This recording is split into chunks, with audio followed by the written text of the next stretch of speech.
right, everybody. Lovely to see you all. We'll get started and try to keep everything going to schedule. We'll each just introduce ourselves first, and then we'll get into it. So I'm Alison Blair, and I am one of the leaders in our PwC's Insight Experience and Marketing Practice in Customer Transformation. And I'm going to share with you some thought leadership that we have done and tee that up to the panel discussion. So I'll let these super guys introduce themselves. Hello, I'm Obi Santos. I lead customer voice and experience at Vivobarefoot. Vivobarefoot is a natural health and wellness brand that specialises in wear, if you've not heard of us before. And I've been in CX industry for about 20 years. Hi, so I'm Agne. I am representing MPB today. And MPB is the largest global platform for selling, buying, and trading videography and photography gear. And we have offices here in Brighton and Berlin. So this is where I am coming. In Berlin, we work with the whole European market and also an office in Brooklyn to work with the US market. And I've been with MPB for 3.5 years now. And yeah, looking forward to have the panel. Super, thank you both. All right, so I'll just get us started. I wanted to spend a few minutes sharing insights from a piece of work that we did at PwC. Originally, we did it about 4 years ago, but obviously our world has shifted enormously since COVID. So we thought it right to redo the actual research and gather new data, which essentially was helping us understand what are exceptional experiences that we create for our customers? How do we keep them coming back? How do we build trust? How do we build those relationships? So we spoke to well over 3,000 consumers in the UK, probably about 6 months ago now, really just to understand, as I say, how do you build loyalty? What do these different experiences look like? All experiences are not the same. All situations that our customers find themselves in are absolutely not the same. So we really wanted to dig a little deeper and understand what affects those, what role does emotional intelligence play within that context, and how can we as providers of those experiences learn from that. So before I go into what did we hear from consumers, I think a lot of these things on the slide will resonate with everybody. So every day we're trying to run our businesses, we're trying to be efficient, we're trying to demonstrate the value that we're bringing, we're trying to use automation, use AI, use Gen AI, more AI, it's everywhere. Meanwhile, maybe our CSAT scores are slipping, loyalty is just getting tougher, and of course, we have revenue targets, which are usually getting higher. So this is the world that we all live in as business leaders, as organizations trying to run those businesses and be profitable. However, our customers don't live in models. They live in the moments that they find themselves in. And sometimes those moments collide when they experience the interactions with a brand, with a service, with a product. So I guess to reiterate, not every moment for a customer is the same. And in our research, we looked at, and we could very easily see in the data, how these experiences varied. They might be day-to-day, routine. It might be using your mobile banking app to check your balance. Okay, it's just something you do all the time. Through to the other end of the spectrum, really special occasion. You're treating yourself to a luxury purchase to celebrate a big birthday. Or it could just be an inconvenient experience. The app that you're trying to check your balance on, if you send money to your kids, isn't working, just inconvenient. Or you could find yourself in a total crisis. You're subject to fraud, and you just are really not in a good place. So we don't know what our customers are experiencing when they interact with the brands that are out there. So given this, and relating it back to lots of things that I heard earlier, which I was delighted to hear, in this drive for efficiency and automation and improving processes, one of the big themes that came out of our report was all systems, no soul. as we've referred to it. There's many themes that came out, but this was the one that seemed to land and make most sense to focus in on today and then get these guys' perceptions on. So in the pursuit of that efficiency that we're all trying to drive towards, emotional intelligence is quietly disappearing. So if we think about it as customer service providers or providing customer care or support, typically empathy to that. I mean, a number of years ago, that's what we were really trying to drive. That was the most important thing. You know, now it's about providing that seamless efficiency, connected experiences, you know, supporting and advising. But actually, how can we do that if there isn't a human in the loop?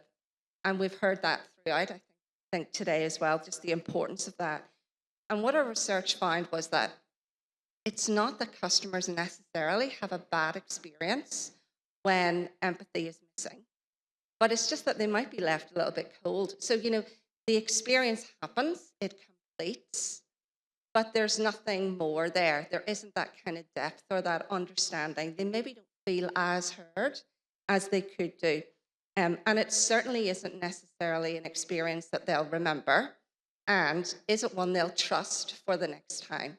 So that's just kind of some of the themes that we saw coming up around this general piece around automation, the need for speed and efficiency, and matching that with still finding empathy, that kind of human touch and interaction. And so just finally, and I think this links really well to the discussion just immediately before this actually, you know, experiences that we find that lead to growth are absolutely the ones that people remember, and most importantly, experiences that people trust and are brands that they want back to. So that was just a few minutes that I wanted to spend to go through some of those findings.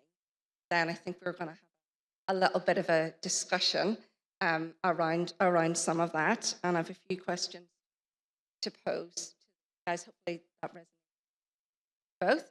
So first up, how are you seeing emotional intelligence being balanced with emerging tech and the drive?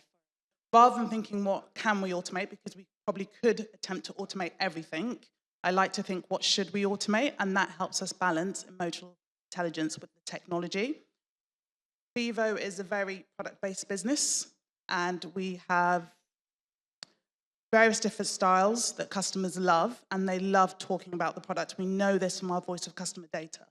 So for us, product inquiries wouldn't be something we look to automate.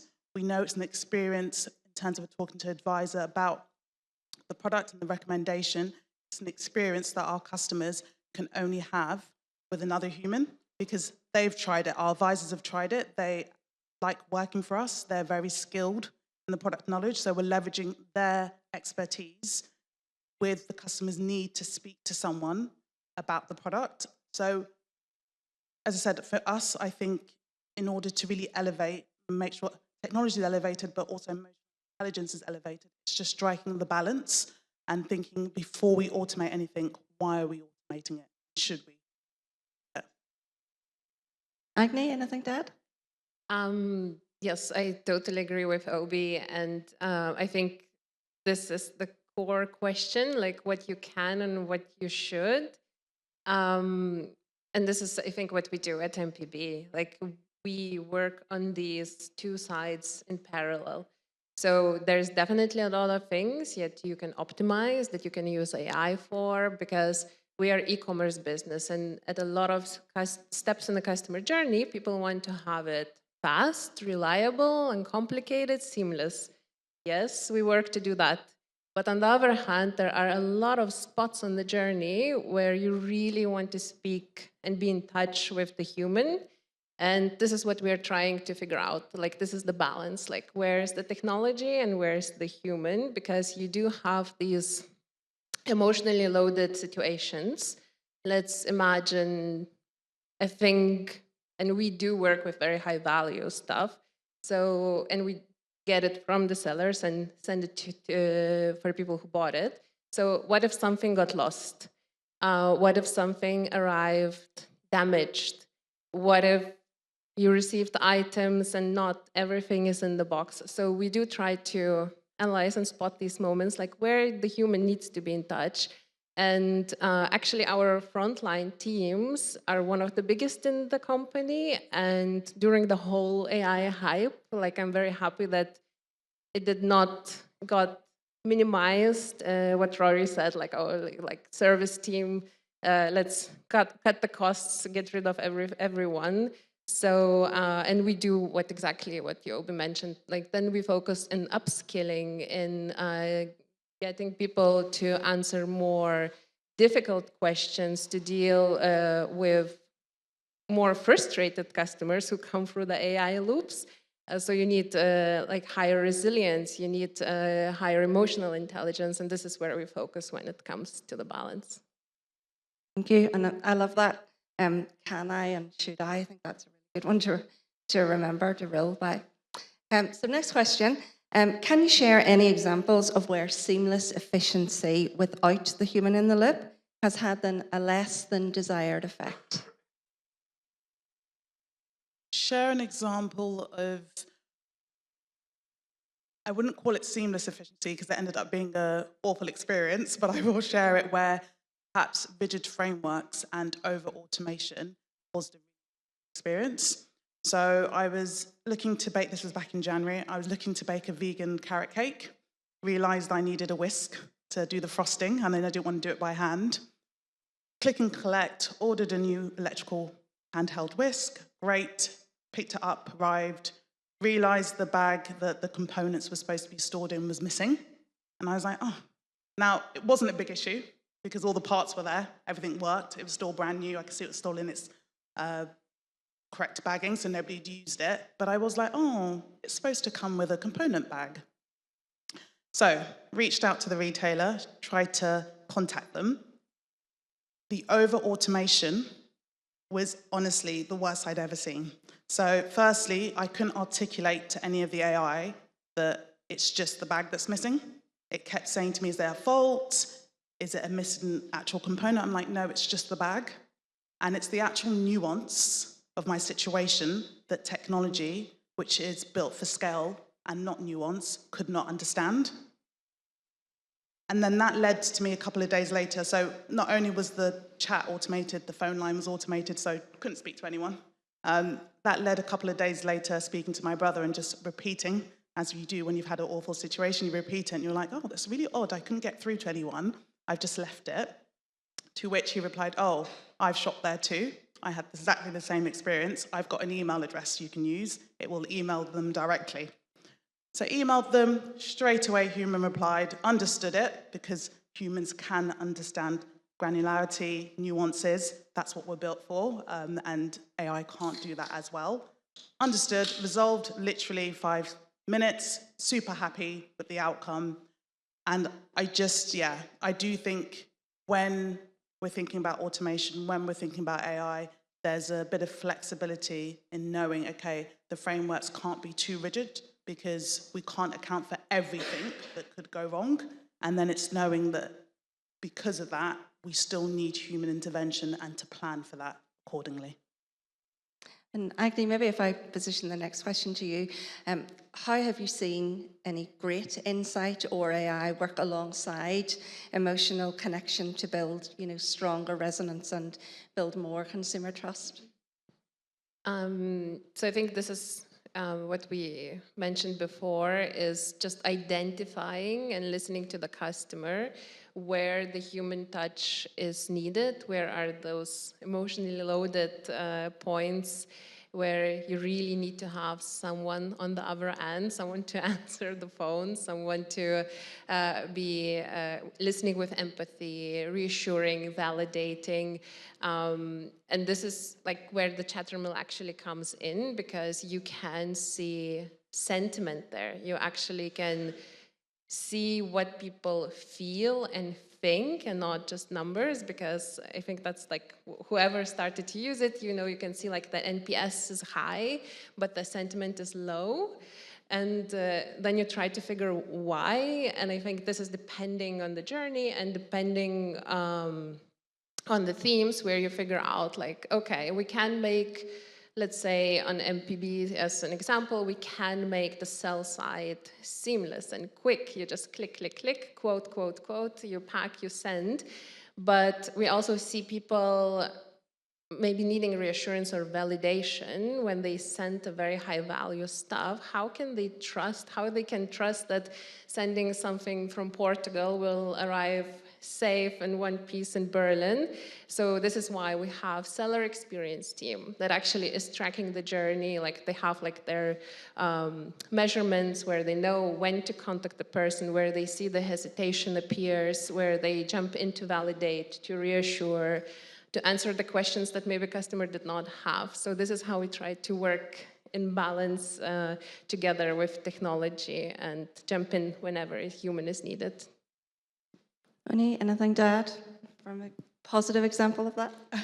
I think a positive example would be perhaps the balancing of quantitative and qualitative. So where there's feedback analytics and you can understand on a larger scale what's going on, to really get to know our customers, we take that feedback, and we're very fortunate, so our London office is above the store and we can literally hear our customers. So we'll take that piece of feedback and we'll go into the store and actually start listening and observing and talking one-to-one. And in particular, if I use the example of sizing, so Vivobarefoots, they're not your conventional shoes, which means the sizing can be quite different, and some customers find it hard to find their right size. If you go into the store, you will hear customers saying, I went online, but I've had to sort of come into store to try it because I just wasn't sure if I was definitely going to get the right size. And when you speak to them a bit more and you understand what journey they've been on online, you can start understanding, okay, they went to this page, or they went to our size guide, or they read this on the PDP, and that sort of more niche information that they're giving you helps you then create a better journey for those online customers. And that's not to say we don't want customers to come into store, but we only want them to do that if they want to, not because they feel they have to. So I think it's marrying that sort of quant and qual data and getting really deep with your insights that way that works, and understanding the customer on a more emotional level as well through qual. Great, thank you. That's pretty much all that we wanted to cover, and I think balance is the key there, isn't it? That it's getting both the system and the soul into what you're trying to achieve. That's great. Thank you so much.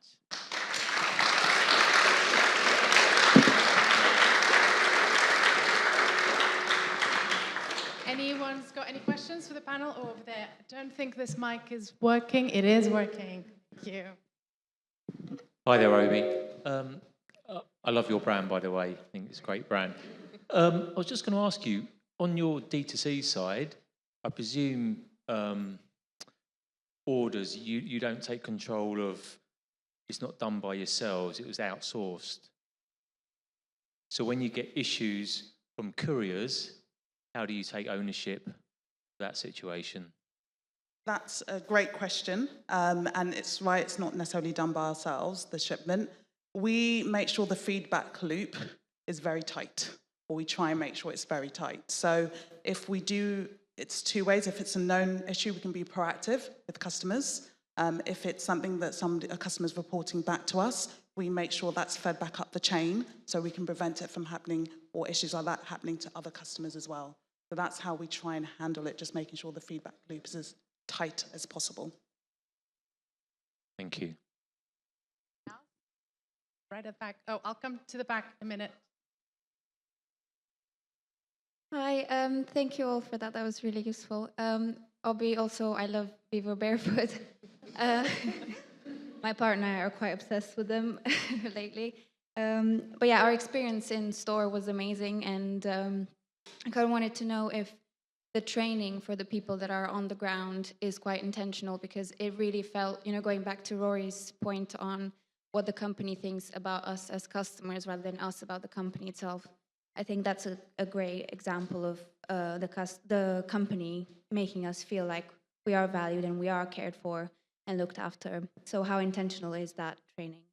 The training's very intentional, both for store staff and customer service staff. We're very lucky because of the type of brand it is. We do attract certain employees and they love the brand already. So because they've got that passion, I think it's easier for them to convey that to customers, whether it's via customer services, on the phone, or whether it's on the shop floor. it's easy for them to convey it. Also, if you work for Vivo, you don't wear anything but Vivos, if I'm being honest. We have the odd occasions where people try and maybe still wear heels to weddings, but even then, I know at weddings people have worn their Vivos. So because you're constantly in the product day in, day out, and I think this is back to my point, we would never automate product queries because we are the experts, we're wearing them day in, day out. We've had a lot of personal benefits ourselves. So if you know about Vivos, they strengthen your feet. A lot of our staff have improved their back pain. We hear the same with our customers. So because we've had that personal experience, it makes it easy to convey that, I think, to customers. And the training along with that is very intentional. But as I said, we're lucky because of the people we hire as well. Yeah, thanks a lot for the talk. I have a question to Agne, because I work for loyalty in Tesco, and it's obviously kind of a mix and match between technical and emotional components of the journey. So you talked a lot about trying to define which touch points are emotional, which touch points are about efficiency and technical. Just out of curiosity, do you have any examples, like practical examples, how you do it? And any examples of the failures, as if you mixed and match emotional with technical, and you got this lesson and just moved on with that? Very good question, and yes, I do have bad examples, but maybe to start from a practical part, if I understood correctly, like how do we find those points where the human part is necessary? So this is, I think, also what Rory was mentioning, like you need to include people that actually work with the customers and listen to the customers.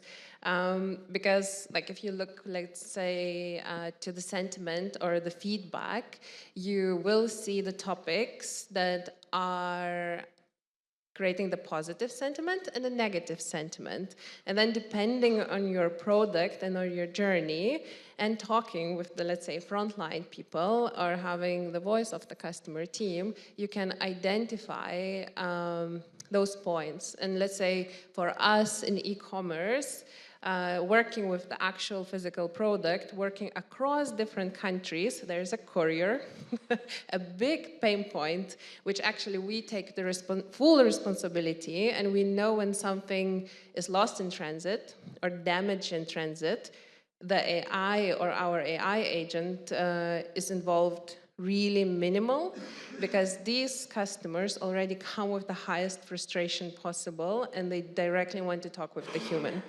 And in general, maybe that's how we learned from one of the examples. So when the AI agent appeared, we were super ecstatic and wanted customers to 99% go through the AI agent and not to be actually involving humans. But then we saw that this looping and looping, and you cannot get out of the loop, and you know your answer, AI says answer something and you don't want, and you still keep trying. So we learned from that very fast.